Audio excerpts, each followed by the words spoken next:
Oke, salam berjumpa lagi dengan Aspro. Kali ini kita ada satu smart power inverter berkapasitas 48 volt 10.000 watt ya.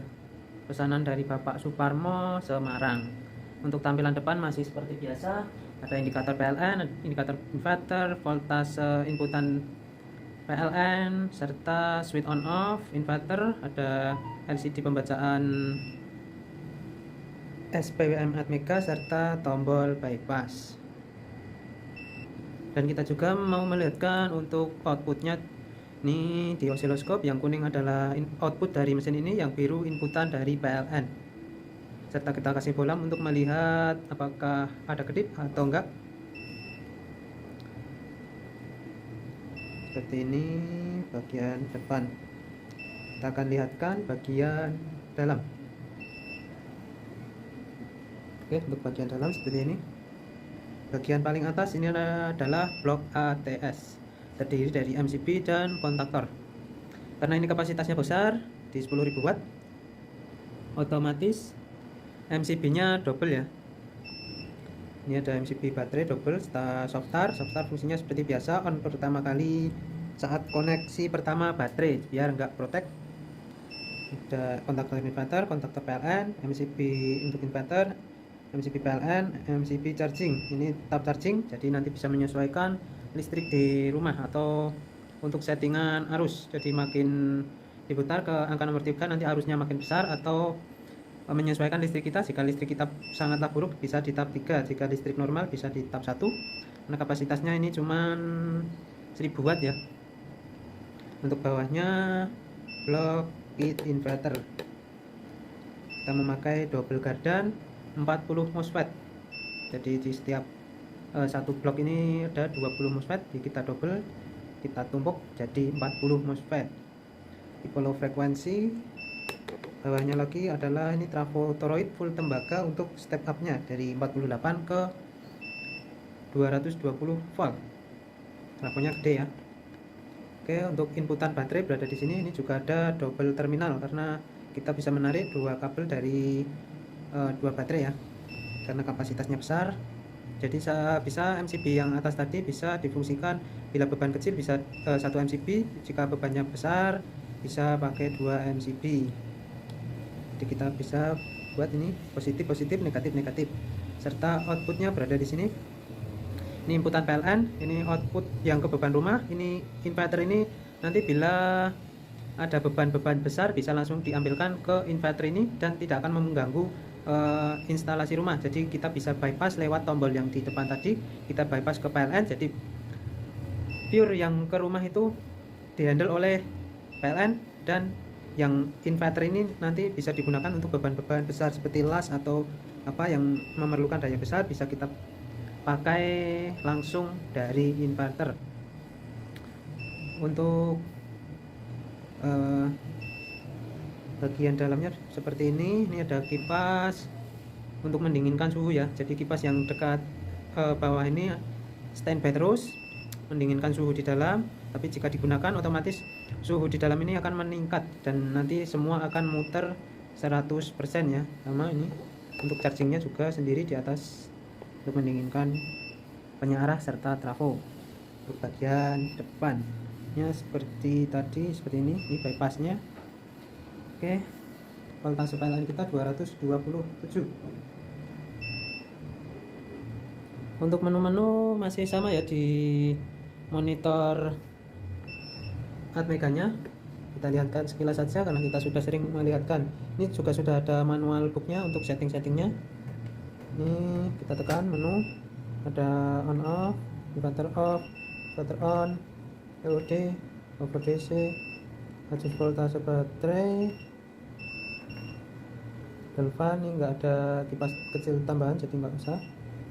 Buzzer yang berbunyi prioritas, standby, charging on, charging off, temperatur charging, relay on, kalibrasi output. Kembali ke menu utama. Oke, jadi ini inputan PLN sudah masuk. Saat kita tekan menu otomatis inverter off dan berpindah ke PLN. Kita tadi saat berpindah ke inverter nggak ada persimpangan fase ya. Oke, untuk manual booknya di sini ya, di dalam, di belakang pintu panel depan. Oke, kita akan simulasikan baterai menyentuh batasan bawah dan akan berpindah ke PLN.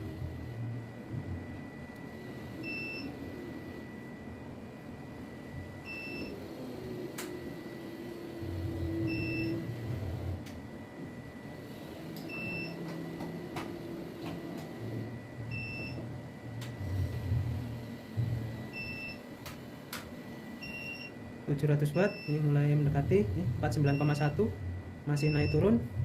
Jadi saat menyentuh batasan yang kita setting, dia akan berpindah ke PLN, batasan bawah 1400. Oke. Low DC baterai kembali naik, dia akan berpindah lagi ke inverter. Oke, aman ya, nggak ada kedip, gelombang juga tetap sinkron, nggak ada persimpangan fase, tetap aman. Kita akan coba lagi, perhatikan gelombang serta bolam.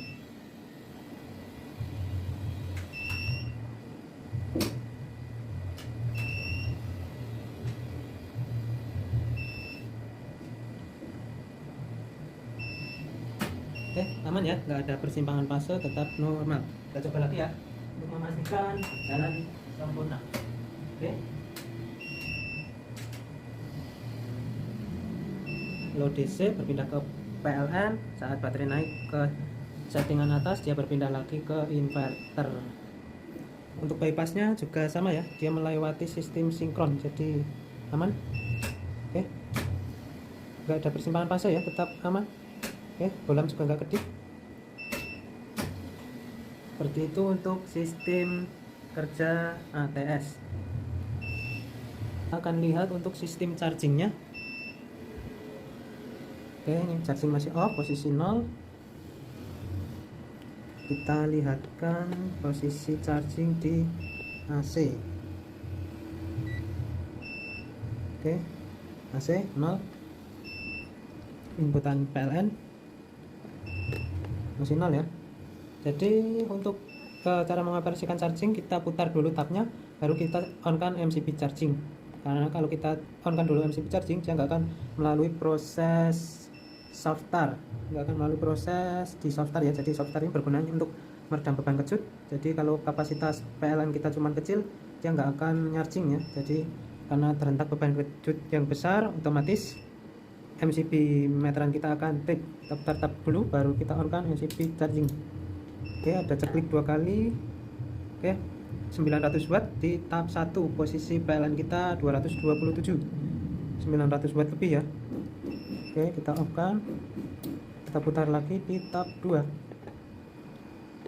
kita on kan MCB 7 ampere di tab 2. Mungkin di tab 3 sekitar berapa ya, 10 ampere lebih. Tadi di tab 2 7 ampere 1400an, di tab 3 10 ampere, 10 kali 200, 2000 watt ya. Di tab 3 di listrik 227. Kita posisikan tab 1 saja karena listrik kita normal ya. Oke, lanjut kita akan uji tes beban untuk melihat kapasitas dari inverter ini mampukah sampai 10.000 watt. Tapi di sini tertulis 12.000 ya, karena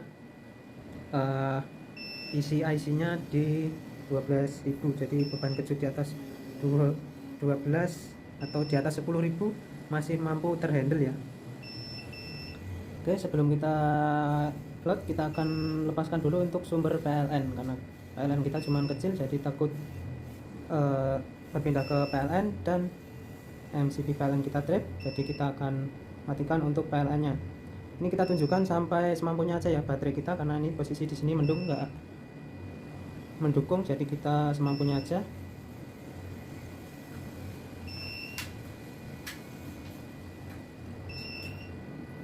Oke, ini perlahan naik, kita tunggu beban stabil dulu.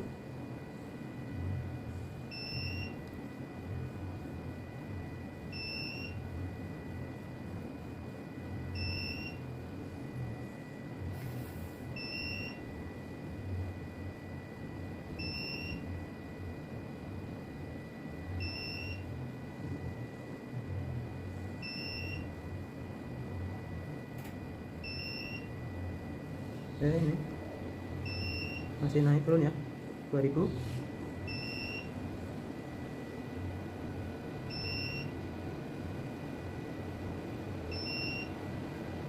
3000 watt, 3000, 3800, 4000. Nih gelombang masih stabil, baterai 48,2.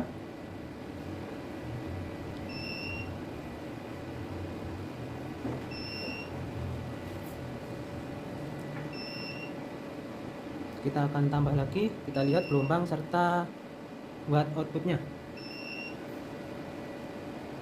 7000, 10000, 11.000, 12.000 watt. Oke, over watt sampai di 13.000 watt, terjeda 10 detik baru dia on kembali ya. Dan tadi 13.000 masih terjeda untuk over watt, jadi untuk beban-beban kejut di atas 10.000 maupun 12.000 masih dapat terhandle. Oke, mungkin cukup seperti itu untuk penjelasannya. Bila masih kurang jelas untuk penjelasan kita, bisa langsung ditanyakan via WA. Untuk ATS sudah kita tunjukkan, untuk sistem cara mengoperasikan menu-menu kita lihatkan, untuk sistem charging serta keterangan untuk MCB input output sudah kita kasih keterangan. Nanti bisa ditanyakan lebih lanjut via WA. Sekian, terima kasih. Salam Aspro Jogja.